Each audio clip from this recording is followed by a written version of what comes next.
Hi, and welcome to SUP Paddle Tech Module 3, the 3 Ps and the 5 phases of a paddle stroke. Okay, in the next module about improving our paddling technique, we're going to take a look at the 3 Ps, which are position, posture, and paddle.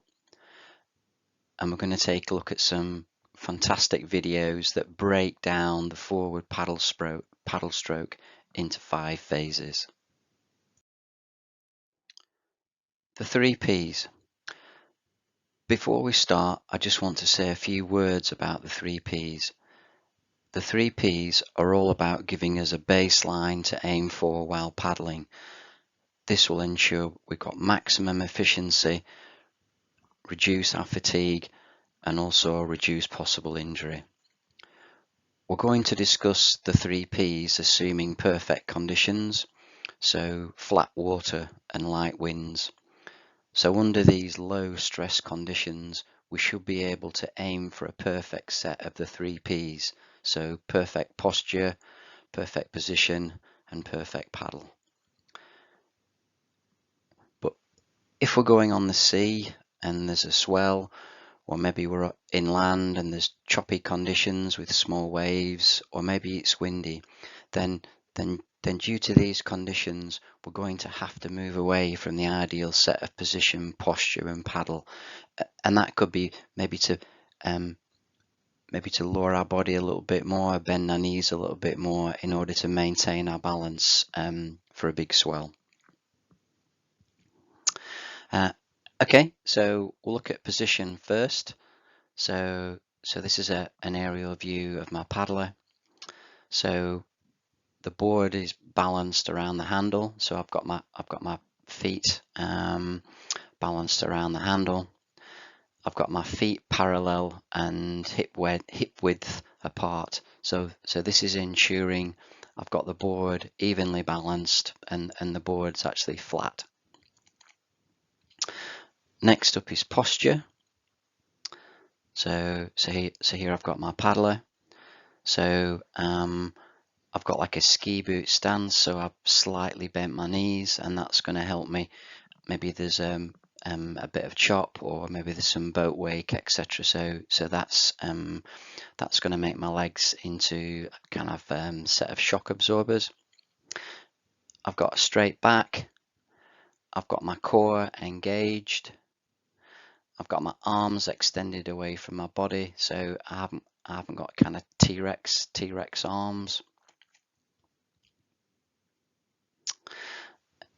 And yeah, my hips and my knees should be square to the board, and I should be using my hips and my knees to align my center of gravity directly over my feet. And yeah, finally, I should be looking quite a bit ahead. So we don't want to be looking down at the board. That's going to do nothing for our balance. So we really need to be looking ahead. Yeah, and that's gonna really help our balance. Okay, this is the 3 Ps continued. This is the final one. So this is about the paddle. Okay, so in the previous model, we talked about our paddler that was weaving from side to side, and we said that was due to the paddle being quite a long distance from the center line of the board. So if we bring our paddle shaft vertical and we keep the blade close to the edge of the board or the rail, then that's going to ensure that we go in a nice straight line. The other thing that we talked about previously was how to set our paddle height, and we looked at kind of 2 options. One was kind of a upper arm at 45 degrees and the hand holding the grip. That's kind of one option. And the second option that we looked at was just a kind of hand shaka height above a head. So that gave us 2 options. It's just a case of working out which one suits us best. And previously we also looked at our bottom hand position. So we looked at the kind of textbook style, which is making the paddler's box. and the other alternative option, we looked at kind of setting up, doing a few setups in the garden and kind of feeling what kind of felt right. So again, whichever works for you, it's a good idea to kind of mark it with some tape, and then when you're actually paddling, it's really easy to find where that position is. You can actually feel where the tape is, and you don't have to look. And previously we also looked at making sure we get the paddle blade orientated correctly. While we've got this kind of side on picture of me, maybe we just quickly recap just on the posture. So we talked about ski boot stance. So I've got quite a good ski boot stance here. I've got a straight back. The other thing that's quite good is if you kind of hold your paddle or a broom handle and you kind of put it on your bum, and it should kind of come up and touch your shoulder. So you've obviously got a little indent there with the small of your back, and then it should touch your head as well. So that's quite a good test to see that you've got a nice straight back. And finally, we talked about having our hips and our knees should be square to the board. So here I'm looking fairly good. So my hips and my knees are square, and again I look in balance. I've got my knees and my hips sorted out, so my kind of center of gravity is coming down, and it's nicely lined up with my feet, and that's going to make sure I'm nicely balanced on the board.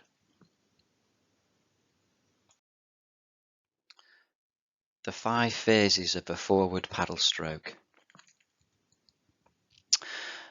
Okay, in this section, we're going to take a look at some really great videos. So we've got one video by Will and Edo, and Will's from the Academy of Surf Instructors, and we've got some more videos from Chase. So we've got a further 5 videos from Chase, and Chase is a coach at Blue Zone SUP.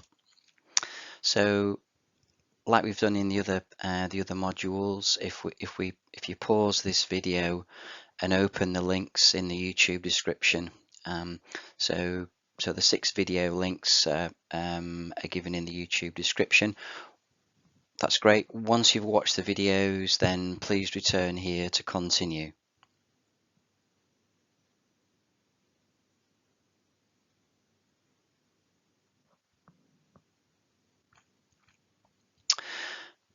Okay, welcome back, and I hope you found the videos informative and useful.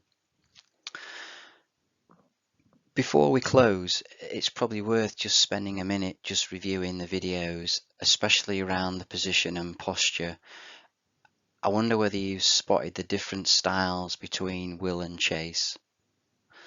So Will used a parallel foot stance and square knees and hips, which is much like what we have described in this module, while Chase was using an offset foot stance, and that's allowing him to drop his hip on the paddle side, so his hips and his knees have moved away from square. So I think this just reminds us that there is no perfect paddling technique that we all should follow. We all need to experiment and find out what works best for us. In the final module of this series, we will look at one approach to paddling and hopefully draw on all the points that we've covered so far in the series and combine them into an efficient paddling technique which will reduce both fatigue and possible injury. Congratulations, you've just completed SUP Paddle Tech Module 3. Please give the video a like if you enjoyed it.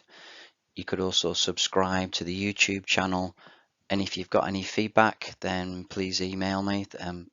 My email is davy-brown@outlook.com. Thank you for watching.